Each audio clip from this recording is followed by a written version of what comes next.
नमस्कार, मैं हूं अभिज्ञान प्रकाश। मुकाबला में हमेशा की तरह आपके मुद्दे उठते हैं, आपकी जिंदगी से जुड़े मुद्दे उठते हैं। आज एक ऐसा मसला जिसकी रिसर्च ने पढ़ने के बाद मुझे भी बहुत चौंका दिया। हम सब जानते हैं जिंदगी में तमाम पड़ाव होते हैं और उसमें से एक होता है बचपन हमारा, जो कभी लौट कर नहीं आता, बाकी जिंदगी के पड़ावों की तरह। बचपन की अपनी यादें होती हैं, बचपन के अपने अलग तौर तरीके होते हैं और वो पूरी जिंदगी का एक सफर होता है, बचपन से लेकर जवानी तक। इनमें क्या चीज आपके पास रह जाती है? यादों के साथ साथ, दोस्तों के साथ साथ, पुराने वक्त की बातों में खिलौने होते थे जो मां बाप खरीद कर लाके देते थे। अपनी अपनी आर्थिक स्थिति के हिसाब से, जिंदगी की सहूलियतों के हिसाब से वक्त बदला, दुनिया बदली और अब जमाना आ गया इन छोटे छोटे लकड़ी के खिलौनों से या प्लास्टिक के खिलौनों से दूर इंटरनेट के खिलौनों का, बहुत सारे किस्म के प्ले स्टेशंस का। और तकनीक जो है वो एक बच्चे की जिंदगी में कब घुस गई, कैसे घुस गई, ये पता भी नहीं चला। बहुत तेजी से बच्चों को उसकी आदतें लगी और आदत लगने के साथ साथ जैसे जैसे उनकी जिंदगी आगे बढ़ती रही, वो बचपन से नौजवानी के रास्ते पर आए, तो वो इन आदतों का शिकार भी होने लगे।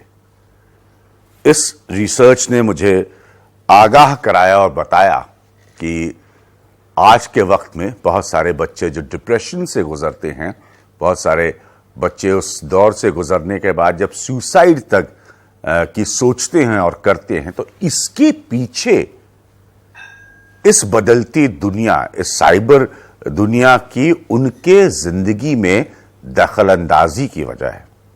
मैं भी शुरू में नहीं समझ पाया। इस पर हम आज बात करेंगे। बहुत गौर से सुनिएगा।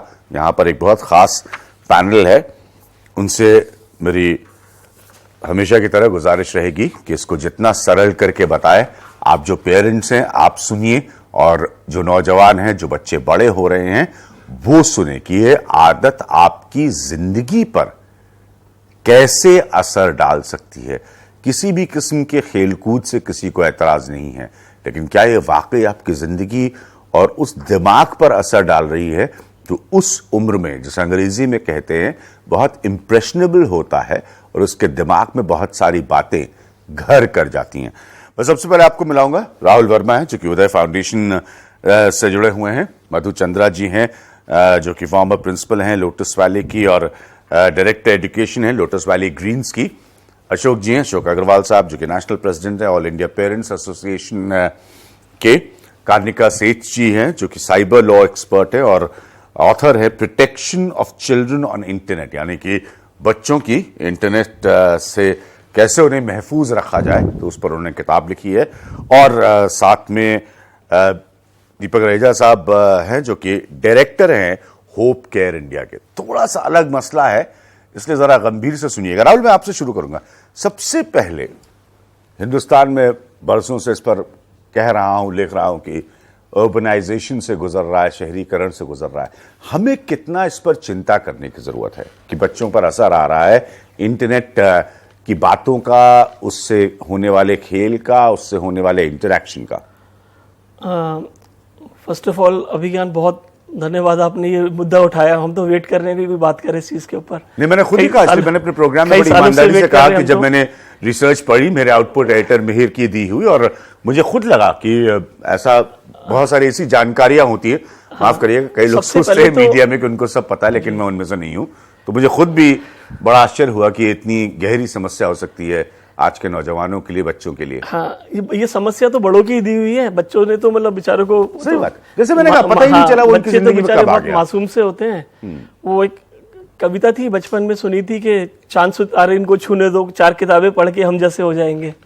तो वो कविता तो बहुत दूर छोड़ा है। अब तो यही हो गया कि इनको कुछ कर रहे तो गैजेट्स पकड़ के हम जैसे ही हो रहे हैं ये लोग। ये समस्या ना बहुत दिन से आनी शुरू हो चुकी थी। मतलब हमने 2014 में उदय फाउंडेशन में एक छोटा सा काउंसलिंग सेशन स्टार्ट किया था जी, इस चीज को लेके। तो ये समस्या अभी तो बहुत अब तो देखिए इसके ना जो नतीजे हैं वो आजकल आपको रोज नजर आने लगे हैं। अभी कुछ दिन पहले आया था कि किसी बच्चे ने अपना हाथ काट लिया था। एंग्जाइटी बहुत ज्यादा हो चुकी है बच्चे, मतलब जो मैं आपको एक्सट्रीम केसेस बताता हूँ उसके अंदर जो हम लोग देखते हैं मतलब डे टू डे में, तो बच्चों को बाहर निकलना छोड़ दिया है, खेलना कूदना तो जाना मतलब ऑलमोस्ट बंद ही हो चुका है उनका। पूरा दिन वो फोन पे बिजी हैं। अगर वो आप उनका इंटरनेट कनेक्शन बंद कर देते हैं अपने घर का, तो they are very smart enough, वो पड़ोसी का वाईफाई तक को हैक करना जानते हैं आज की डेट के अंदर बच्चे। मतलब खाना बहुत मतलब एक्सट्रीम तक है, इसकी लत लग गई है। और जो लत जो है उसका चीज क्या है कि ये वन वे कम्युनिकेशन नहीं है, ये टू वे है। जैसे गेम खेल रहे हैं तो एक पड़ाव पार कर लिया, दूसरे में जाना है, तीसरे में जाना है। आपने एक अपनी सेल्फी पोस्ट करी है, अगर आपके अगले 10 मिनट में अगर 25 लाइक नहीं आए तो आप उसको डिलीट करके आप और बेटर सेल्फी खींचना चाहते हैं। आप स्कूल के टाइम पे मतलब तैयार नहीं हो पा रहे। डिप्रेशन में कब और कैसे तब्दील होता है? जब बच्चे ज्यादातर टाइम इंटरनेट, देखिए पॉजिटिव नेगेटिव हर एक चीज का होता है। हर एक चीज का होता है जी। आप न्यूक्लियर बॉम्ब को भी देख लीजिए, आप इलेक्ट्रिसिटी भी प्रोड्यूस कर सकते हैं और हिरोशिमा नागासाकी पे भी यूज कर सकते हैं। अब प्रॉब्लम क्या है कि स्पेशली शहरों में कंपटीशन बहुत है बच्चों में। आज मेरे पास ये फोन है, तुम्हारे पास स्टेटस सिंबल हो गया है। दूसरी बात, पेरेंट्स जो हैं अगर वो वर्किंग हैं तो वो सोचते हैं कि बच्चे को कैसे एंगेज करें, फिर उसको अपना मोबाइल पकड़ा दिया कि तुम मुझे डिस्टर्ब मत करो, मैं बिजी हूं और आप इसको। पेरेंटिंग की समस्या है। पेरेंट सिर्फ अकेली पेरेंट नहीं, बाकी फैमिली मेंबर्स भी होते हैं, ब्रदर सिस्टर होते हैं, सिबलिंग, बड़े भाई के पास है तो मेरे पास भी होना चाहिए। पीयर प्रेशर, उसको पीयर प्रेशर बहुत ज्यादा होता है कि मेरे को, देखिए नीड और वांट में उनको फर्क नहीं पता है। आपको एक जूता चाहिए लेकिन एयर जॉर्डन चाहिए, मुझे एडिडास चाहिए। बच्चे कभी वो नहीं करेंगे जो आप उनको बोलेंगे, बच्चे वो करेंगे जो आपको देखेंगे करता हुआ। अगर घर में मदर भी सारा दिन, वो एक बच्चा मैंने कार्टून देखा कि एक नंगा बैठा हुआ है और वो कह रहा है मम्मी कपड़े कब पहनाओगी व्हाट्सएप अपना बंद करके, तो वो मम्मी अगर व्यस्त है तो बच्चा अपने आप।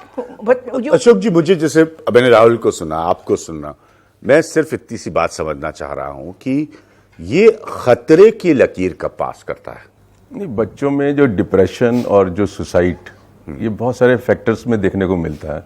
स्कूल में बच्चे को कम मार्क्स मिले, डिप्रेशन में चला गया, फेल हो गया तो डिप्रेशन में चला गया, मार दिया टीचर ने या बेइज्जती कर दी तो चला गया, घर के अंदर माँ ने पैसे नहीं दिए उसको, उसने मांगे तो डिप्रेशन में चला गया, बाप ने डांट दिया तो डिप्रेशन में चला गया। लेकिन हम कोशिश करें इसको इस बात से जोड़ने की कि ये नई दुनिया जो हमारे नया संसार जिसमें हम जी रहे हैं, जो वर्चुअल वर्ल्ड है, इससे क्यों बच्चे को खतरा हो रहा है? इससे क्यों बच्चे को डिप्रेशन हो रहा है? ये प्रॉब्लम्स तो इन डिफरेंट एस्पेक्ट जो है, डिफरेंट वेज में पहले से नजर आ रही है, अब और भी एग्रावेट हो गई है जब से ये जो है आपकी टेक्नोलॉजी जो है आ गई है। उसकी वजह से देखने को ये मिलता है कि छोटे छोटे बच्चों को छोटी छोटी उम्र में आईफोन, ये फोन दे देते हैं और वो बड़े एकदम एक्टिवली जो है ना, जितनी देर में आप सोचेंगे उतनी देर में तो वो, जैसे आपने कहा शादियों में बच्चों को थमा दिया अपने तो एंगेजमेंट के लिए, मुझे लगता है उससे न्यूरो प्रॉब्लम, उनको जो स्ट्रेन होता है उस प्रोसेस से वो जो बियर नहीं कर सकते हैं, वो मुझे लगता है कि एक लाइन है लक्ष्मण रेखा जहां से वो प्रॉब्लम शुरू होती है। ठीक है, गैजेट हाथ में बच्चे के नहीं दीजिए जल्दी। मैं सिर्फ आप लोगों से ये बार बार पूछ रहा हूं कि खतरे की लकीर कब आती है जो समझ में नहीं आती? बच्चा तो छोटा है, उससे आप थोड़ा ना उम्मीद कर रहे हैं। आज की डेट पे हम कहेंगे कि जो इंटरनेट है, आप उससे बच्चों को दूर तो नहीं रख सकते क्योंकि उससे कुछ फायदे भी हैं।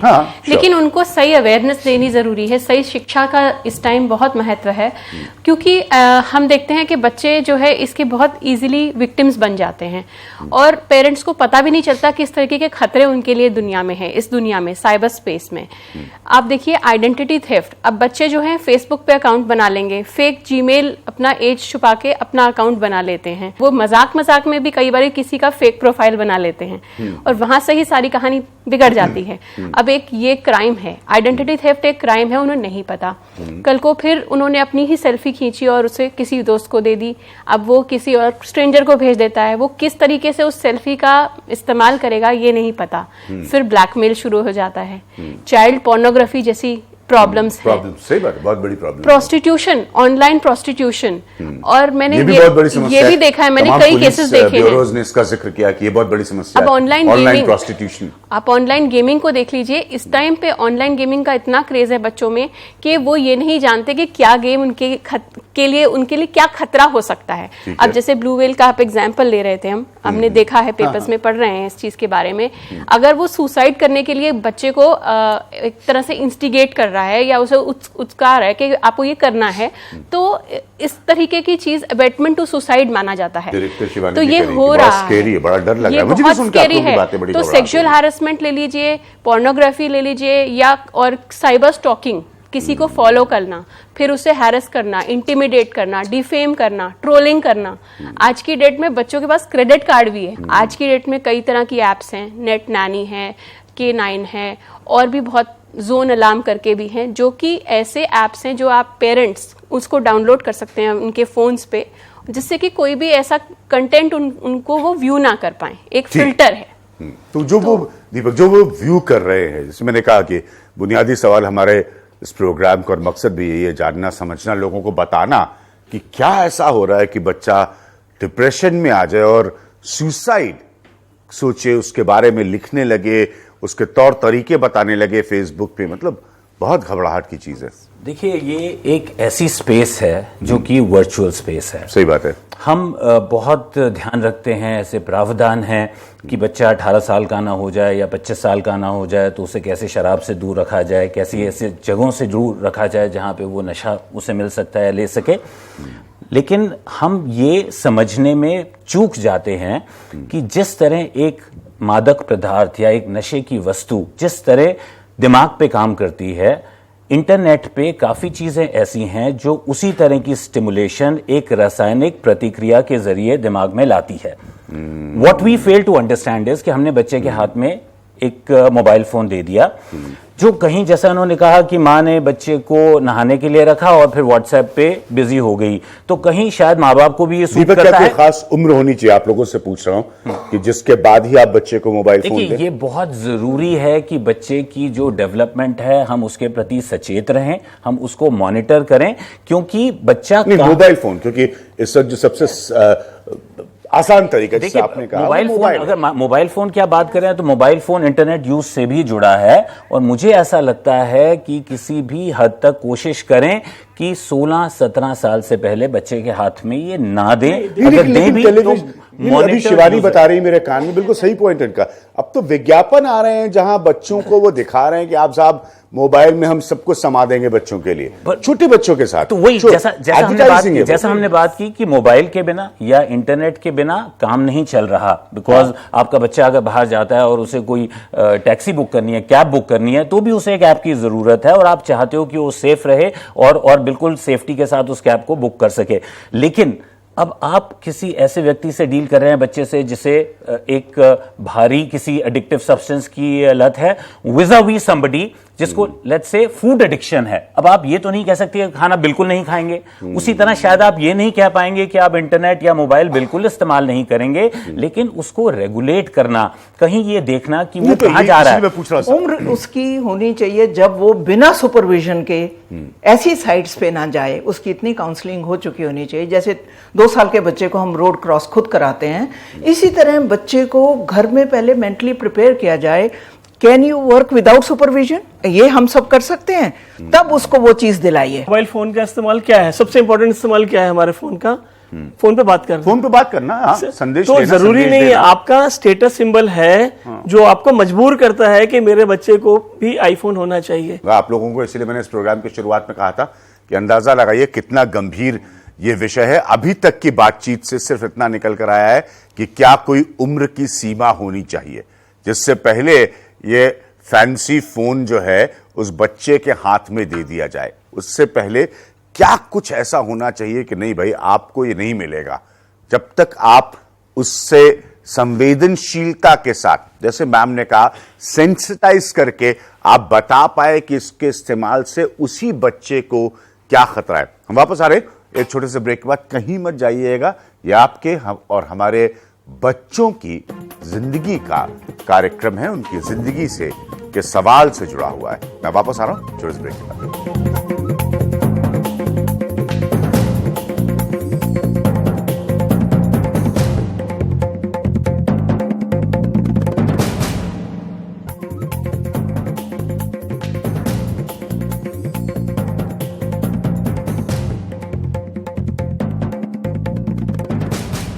कोई तड़क भड़क नहीं, कोई चीखना चिल्लाना नहीं, लेकिन यकीन मानिए बहुत जरूरी है मुकाबला में इस तरह की बहस कराना जो आपकी और हमारी जिंदगी से सीधा रिश्ता रखती है और हमारे बच्चों की परवरिश से उससे ज्यादा बड़ा रिश्ता रखती है। मैम, आप कुछ कहना चाह रहे थे? मैं कहना चाह रही थी कि सोशल मीडिया में जो अभी आप फेसबुक देखेंगे या और भी प्लेटफॉर्म्स हैं, वो 13 साल की एज को मानते हैं। अब जो विदेश में जहाँ पर यूएस है और यूके है, वहाँ पर ये 13 साल एक तरह से एक एडल्ट भी माना जाता है, लेकिन हमारी जो देश है उसमें 18 साल को एडल्ट माना जाता है। तो ये जो आपके हिसाब से वो 13 से बढ़कर 18 होना जरूरी है? जी, वो 13 से ठीक है। अब इंडिया में हम भारत में क्या रखें उम्र, उस चीज पे अभी बहस चल रही है, लेकिन हम बच्चों को नेट ये बात से मुझे बड़ा दुख है, बड़ी प्रॉब्लम ये है कि इतनी रफ्तार से जो चीज फैल गई, जी, पता ही नहीं चला, रातों रात फैल गई। हम उसमें बहस कर रहे हैं, पता नहीं कितने साल ये बहस चलेगी कि कौन सा उम्र जो है वो कट ऑफ होना चाहिए। जैसे बच्चों की मार्कशीट बेचारों की तैयार हो रही है कि कब उनको फोन मिले ना मिले। आज की डेट में अगर हम कहें कि जब तक बच्चा तैयार नहीं होगा हम उसे मोबाइल नहीं देंगे, हम उसे इंटरनेट से दूर नहीं रख सकते, क्योंकि सारी एजुकेशन जो लाइब्रेरीज में बच्चे जा जाके पढ़ते थे, अब वो लाइब्रेरी सारी समा गई है इस फोन में या एक गैजेट में। लेकिन एक चीज मैं पूछना चाहूंगा आपसे मैम, खास तौर पर एक बहुत बड़ा चलन आया है हम लोगों की जिंदगी में, आप स्कूल के प्रिंसिपल नहीं हैं, जहां बच्चे स्कूल के साथ साथ ट्यूशन लेते हैं, सब बच्चे लेते हैं।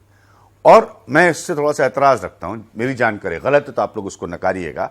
और इंटरनेट जो है वो ज्यादा मौज मस्ती के लिए इस्तेमाल होता है। ज्ञान तो कम कर रहे हैं, दूसरा ज्ञान ज्यादा कर रहे हैं। दूसरा ज्ञान, जब हाँ, भी यही पेरेंट्स मैं कह रहा था। देखिए, यही मैं कह रहा अब था। दूसरी बात, अभी ज्ञान क्या हो गया है, जी। पहले एक ही कमरे में 2-2 3-3 भाई बहन सोते थे क्योंकि फैमिली बड़ी होती थी, जॉइंट फैमिली भी होती थी। अब हर एक बच्चे के पास एक कैमरा है, बड़ी मटेरियलिस्टिक सोसाइटी हो गई है। अब बच्चा अंदर क्या कर रहा है, कितने बजे तक पढ़ रहा है, और पेरेंट्स को, वही मैं बात कह रही हूँ कि बिना आपने उसको मेंटली तैयार किया है कि बिना सुपरविजन के अकेले कमरे में वो कितने बजे तक क्या पढ़ रहा है। सारी जो कॉल्स होती हैं, बॉयफ्रेंड गर्लफ्रेंड जो कुछ होना होता है वो रात के 11 बजे के बाद, जब माँ बाप सो जाते हैं, पढ़ाई कम होती है, ये चीजें ज्यादा। तभी जो रिजल्ट्स हैं, और डिप्रेशन क्यों होता है, उसकी दोस्ती छूट गई, वो मेरे से बात नहीं कर रहा। आप अपना टाइम कितना दे रहे हैं बच्चों को, आप ये बताइए। अभी क्या मेजर मुद्दा ये भी है, आप बच्चों को मत बोलिए। मैंने क्या शुरू किया था, मैंने जो शुरू किया था, वो 11 बजे के बाद जी, अगर बच्चे की एडिशनल नॉलेज के इस्तेमाल का व्हीकल इंटरनेट है, तो उसके बजाय सारी और जानकारी वो उससे ले रहा है, और वो तो ट्यूशन पढ़ ही रहा है। आप नहीं तो मोबाइल में मत करिए ना, घर में एक डेस्कटॉप रखिए, उस पे आप कंट्रोल रखिए कि कौन कौन सी साइट है, आपने ज्योग्राफी देखनी है, हिस्ट्री देखनी है, साइंस देखनी है, फिजिक्स देखनी है, करिए। और ऐसा नहीं है कि आजकल वो बच्चे नहीं हैं जो टोटली फोकस्ड हैं, उन्होंने पहले से डिसाइड किया है। 11 बजे रात को जो दूरदर्शन पे पिक्चर आती थी जो देखनी अलाउड नहीं थी, हम भी चोरी छुपा देखा करते थे बैठ के, वाली पिक्चर है, सबने देखी है वाली दूरदर्शन पे भी रात को पिक्चर आ रही है, भाई सुबह स्कूल जाना नहीं जाना, ये बचपन है। अब मेरी बात सुनिए, मैं आ रहा हूँ, ये बचपन है, बचपन को अब मत छीनिए। मुद्दे की बात क्या है कि माँ बाप कितना समय दे रहे हैं बच्चे को। आपने फोन पकड़ा दिया, आप अपने ट्विटर पे बिजी हो गए, आप सब 9 बजे की डिबेट पे आप पूरा अपना ज्ञान सब देश के साथ लेके चल रहे हैं। अरे 9 बजे मैंने कितने, पता नहीं कौन से, आप हाथ खड़ा करिए, आप कितने बजे माँ बाप के साथ खाना खाते हैं रात को, कौन? वो तो है ही है। मैंने शुरू ही उसी से किया था कि पेरेंट्स ही उनको एंगेज करते हैं। अंततः तो बच्चों की परवरिश, मैं इसीलिए आपसे पूछा, ये जो मैम का जो पॉइंट है, मैं उससे इत्तेफाक रखता हूं कि भाई टेक्नोलॉजी का इस्तेमाल तो आपकी शख्सियत बनने में, जानकारी हासिल करने में, अब उसको आप रिवर्स करके बाकी सब कुछ उसी डोमेन से कर रहे हैं। टेक्निकली तभी एप्स बनाई गई हैं जिससे बच्चों पे कंट्रोल रहे। अगर बच्चों को पता चले कि हम मॉनिटर हो रहे हैं, तो क्या उनके भीतर जो किस्म की जिज्ञासा है, ऐसे कई केसेस हमने डील किए, रिड्यूस होगी, वो कम होगी। ऐसे कई केसेस डील किए जहां बच्चा कहता है कि मेरी भी राइट टू प्राइवेसी है, मेरे पेरेंट्स मेरे पे कैसे इतनी स्क्रूटिनी रख सकते हैं कि मैं क्या किसको टाइप करके दे रहा हूं। लेकिन हम उन्हें समझाते हैं कि 18 साल से कम की उम्र में इंडिया में एटलीस्ट माँ बाप को पता है कि आपके लिए क्या सही गलत है, और उनका हक है कि वो आपको सही भी नेगेटिव इम्पैक्ट हो सकता है अगर उनको कोई मॉनिटर कर रहा है और उसके साथ अंडरस्टैंडिंग नहीं डेवलप कर रहा, तो दबाव में तब्दील हो जाएगा। दबाव में फिर कुछ और रास्ते निकालेगा। तो जहां तक मतलब बच्चों के कोई उसका एज लिमिट रखने वाली बात है, वो प्रैक्टिकली मुझे नहीं लग रहा जिस तरीके का। हाँ, मतलब किसी किस्म नहीं, मेरा पॉइंट सिर्फ इतना, सबसे दीपक के पास आऊंगा कि कुछ ना कुछ एक्टिविटी जो बच्चा कर रहा है उसकी कहीं पर अगर आप लकीर खींचते इसमें क्या दिक्कत है? बच्चे के अंदर जो है ना नॉलेज की बड़ी एंजाइटी होती है। मुझे हाँ, याद है जब छोटा बच्चा, मेरा बच्चा अपने मेरे मोटरसाइकिल पे मेरे स्कूटर पे चल रहा था, तो पापा ये क्या है, पापा ये क्या है। सही बात है। तो वो एक उसके अंदर जो एक नई चीजें देख रहा है वो तो, और रोज उसको कहीं से भी जो इंटरेस्ट होगा। नहीं, लेकिन आप एक आखिरी पॉइंट दीपक, आप इनसे इत्तेफाक रखते हैं कि कोई एज का कट ऑफ नहीं होना चाहिए, कोई एज पर पाबंदी नहीं होनी चाहिए? इत्तेफाक नहीं रखता हूं, क्योंकि बच्चे का दिमाग पूरी तरह परिपक्व नहीं होता है। आप उसको सोशल मैच्योरिटी दीजिए, आप उससे बातचीत करिए, आप संवेदनशील रहिए, 16 साल हो जब आप उसको वहां लाइए उस हद तक कि वो दीजिए। पहचान सके कि क्या सही है कि क्या गलत है।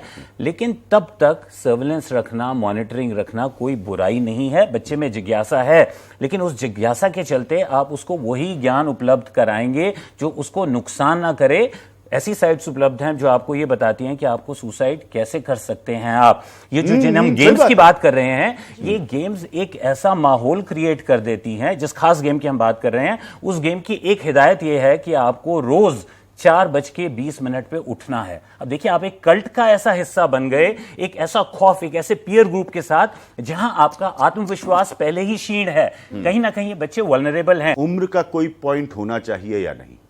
मेरी क्या फोन मत दीजिए? मैं मधु जी किस से उम्र तक पूर्ण बच्चे रूप को? से सहमत हूं कि बच्चा इस कागार पे पहुंच जाए कि वो समझ सके कि मुझे किस साइट पे जाना है और किस पे नहीं जाना। बच्चों में अवेयरनेस कैसे आएगी जब तक पेरेंट्स में नहीं आएगी और टीचर्स में नहीं आएगी? मुझे लगता है कि ये कंबाइंड रोल है। आपने सब लोगों के यहाँ आर्ग्यूमेंट सुने, उनकी दलीलें सुनी।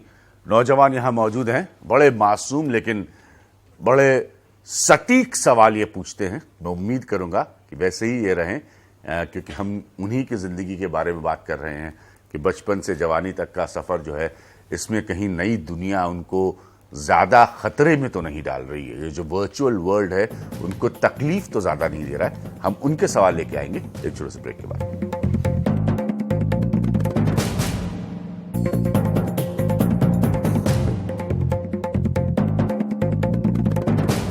तो बहुत सारी कहानियां मेरे सामने रखी हैं, 14 साल से लेकर 24 साल तक के बच्चों की, और अब इनके सवाल, एक बात पर अच्छी बहस रही, कोई इसका नतीजा निकले। भाई हम ये नहीं मानते, कम से कम मैं ये नहीं मानता कि जो इंटरनेट इतनी रफ्तार से बढ़ रहा है उसमें कौन सी उम्र का पड़ाव हो या ना हो, इस पर बहस उतरी। सरकारें जरा जल्दी डिसीजन लीजिए, ये हर दिन हर लम्हा बच्चों की जिंदगी पर इंपैक्ट डाल रहा है। हाँ, अर्बन एरियाज में सर फादर मदर दोनों जॉब के लिए जाते हैं, बच्चे अकेले रह जाते हैं और फिर ट्यूशन जाते हैं, तो अधिक से अधिक टाइम वो खेल नहीं पाते हैं। तो अपने आप को वो बिजी वीडियो गेम या गेमिंग में, चाहे कुछ सोशल साइट पे फेसबुक इंस्टाग्राम यूज करते हैं। ठीक, बच्चे माँ बाप नहीं बच्चों के साथ, इसलिए ऐसा हो रहा है। ये सर, तो आप उन लोगों के लिए क्या सजेशन दे सकते हैं कि जो आइसोलेटेड बच्चे फील करते हैं, वो एक मतलब बच्चे को अपने टाइम दे पाए उनके फादर मदर? या पॉइंट बड़ा वैलिड है, बहुत जरूरी है। बड़े शहरों की एक खास समस्या व्यक्ति एक बहुत मशहूर रेस्टोरेंट में गया और उसने एक बहुत मशहूर डिश ऑर्डर करी, और जो वेटर है वो डिश पूरी सी थाली के अंदर थोड़ी सी डिश लेके आया। तो उसने कहा, ये क्या कर रहे हैं आप? कहता है, बहुत बढ़िया है सर, पर बहुत बढ़िया है तो उतनी से काम नहीं चलेगा। उसी तरह माँ बाप जो आजकल बात कर रहे हैं क्वालिटी टाइम देने की, उस क्वालिटी सिर्फ उतनी से बात नहीं चलेगा। ये बहुत ज़रूरी है कि माँ बाप ज़्यादा समय दे, जैसा आपने कहा, और ये बहुत ज़रूरी है जिसमें हम बात कर रहे हैं कि बच्चे के ऊपर सर्विलेंस रहे, बच्चे को आप इस तरह की अपॉर्चुनिटीज़ मुहैया कराएं। से वक्त कम है सर। उन्होंने कहा ना कि माँ बाप अगर काम कर रहे हैं, और आजकल की जिंदगी में काम करना, रोजगार, उसके अपने तमाम दबाव होते हैं। अगर आप काम भी कर रहे हैं तो आप बच्चे को छोड़ नहीं सकते हैं। ये बहुत ज़रूरी है कि आप ऐसी सिचुएशन क्रिएट करें, उसको ऐसी अपॉर्चुनिटीज़ मुहैया कराएं। आजकल इस तरह की संस्थाएं उपलब्ध हैं, इस तरह की अपॉर्चुनिटीज़ हैं, ऐसी एजेंसीज हैं जो बच्चे को स्पोर्ट्स के लिए या आउटडोर एक्टिविटीज़ के लिए ले जाती हैं, उसको इन्वॉल्व करना। गांव में भी काम करते हैं। मैं बहुत अच्छा पॉइंट मैं ये कहने वाला था, क्योंकि मैंने जिंदगी में इतने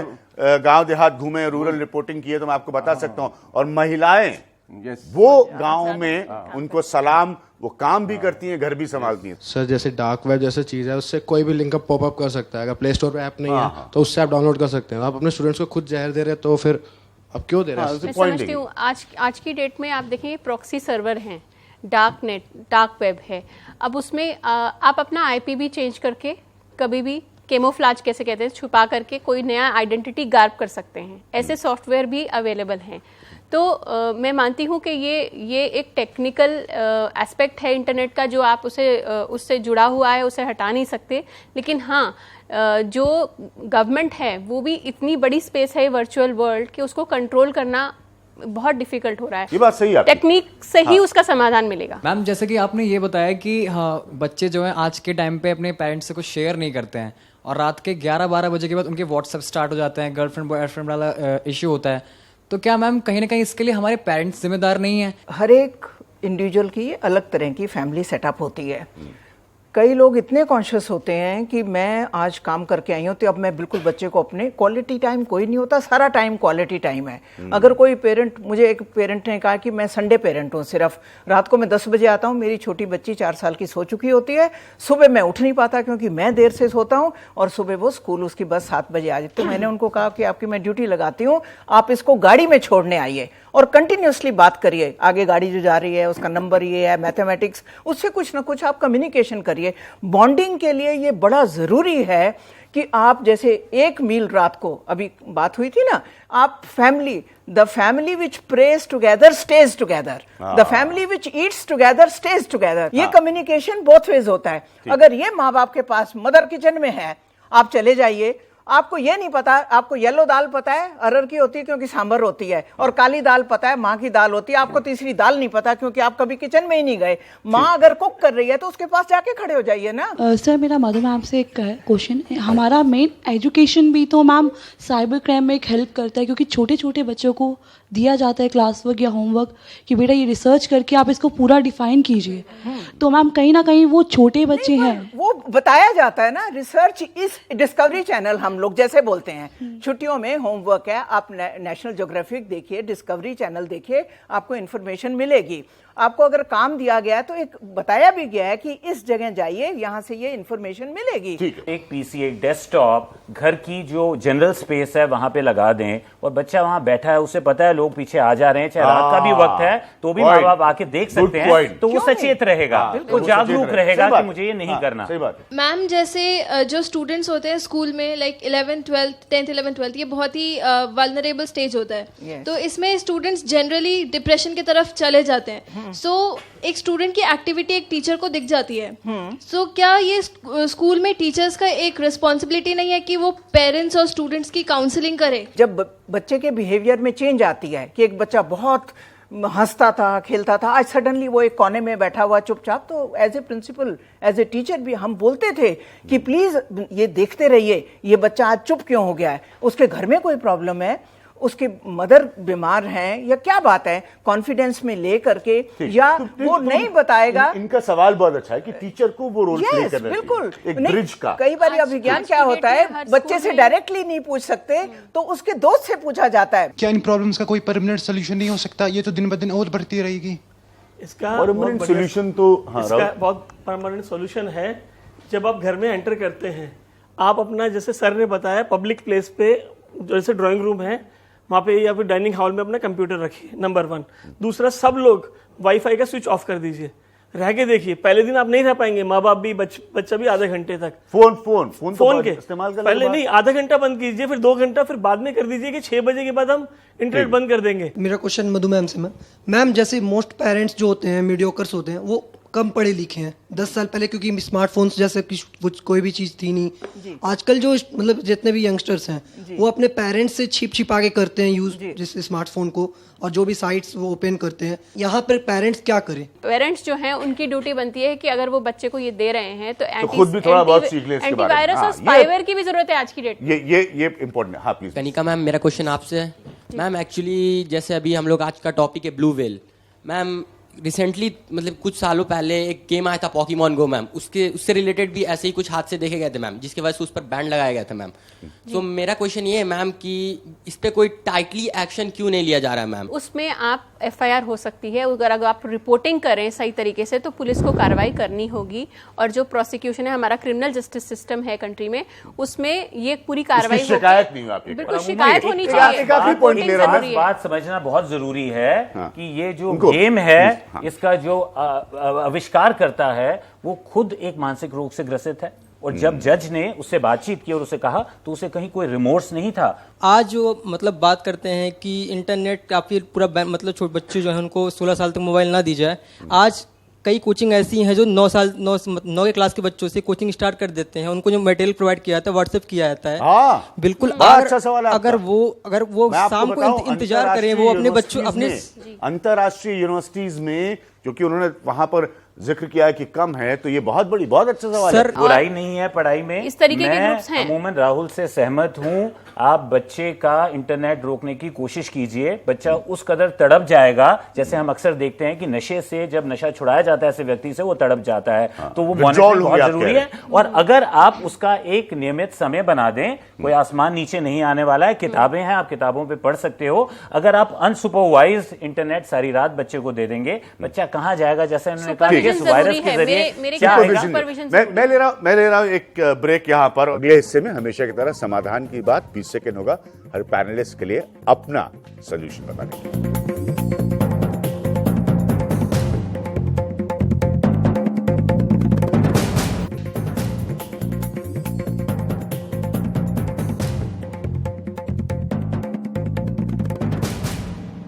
तो अंत में समाधान सबसे पहले दीपक जी, क्या हो सकता है आपके साथ? समाधान ये जो है, प्रैक्टिकल हो, आज हो सकता है। इंटरनेट को खौफ ना माने, ये टेक्नोलॉजी है, इसके बिना हम नहीं रह सकते, नहीं रह पाएंगे। ये बहुत जरूरी है कि सर्विलेंस रहे, मॉनिटर्ड रहें, बच्चे से ऐसा रिश्ता बनाएं कि आप उससे बातचीत कर सकें। एक बहुत जरूरी है कि समाज में हम एक ऐसा माध्यम बनाएं, एक ऐसा सिचुएशन बनाएं जहां पे बच्चा कंफर्टेबल हो और उसकी जो स्किल्स हैं वो उभर के बाहर आए। हर स्कूल में मुझे लगता है कि एक काउंसलर होना जरूरी है और बच्चे को ये कॉन्फिडेंस दिया जाए कि वो कोई भी बात जाके उससे कर सकता है। क्या एनसीईआरटी का रोल नहीं बनता कि उनको ये साइबर अवेयरनेस एक सब्जेक्ट के तरीके से पढ़ाया जाए? हमारे कोर्ट्स में जो जजेस बने हैं या जो हमारे मजिस्ट्रेट्स हैं जो एक्चुअली में ये कंप्लेंट्स लेते हैं और पुलिस ऑफिसर्स हैं, उनको इतना सशक्त बनाया जाए इस सब्जेक्ट में कि वो नई क्राइम्स को डील करने के लिए उनको समझने में पूरी तरह से सहमत, मतलब पूरी तरह से वो स्किल्ड हो। बच्चों के जो फ्रीडम्स और जो उनके राइट्स है ना, उनको एक रिस्पेक्ट करने की हमें हैबिट डेवलप करनी चाहिए। दूसरा ये कि जो डिफिसिट, ट्रस्ट डिफिसिट है between child and the school, teacher and the parents, वो डिफिसिट जो है ना हमें मिनिमाइज करना चाहिए। उनकी सारी एक्टिविटीज में पेरेंट्स को और टीचर्स को, ये दो बहुत इंपॉर्टेंट चीजें हैं। काफी टाइम इन्हीं लोगों के साथ वो गुजारते हैं, उनको इन्वॉल्व होना चाहिए। जैसे हर चीज के लिए हम लोग समय निकालते हैं, कितने बजे से इतने बजे तक स्कूल है या खेल का समय निकालें, एग्जाम्पल सेट करना चाहिए। देखिए अब जो है ये हमारा फैमिली टाइम है, हम खाना खाएंगे, बैठेंगे, कुछ बातें करेंगे, आप स्कूल में क्या हुआ, हर चीज को एक डिसिप्लिन के तरीके से लें और उसका सबसे ज्यादा फायदा उठाएं। अपने बच्चे की तरफ से एक पोएम लेकर आया, मैं वो सुना देता हूँ, उसी से सारा सॉल्यूशन हो जाएगा। बोलिए। एक बचपन का जमाना था जिसमें खुशियों का खजाना था, चाहत तो चांद पाने की थी पर दिल तितलियों का दीवाना था, खबर ना थी कुछ सुबह की ना शाम का ठिकाना था, थक कर आना स्कूल से पर फिर खेलने भी तो जाना था, माँ की कहानी थी परियों का फसाना था, बारिश की कागज की नाव थी और हर मौसम सुहाना था।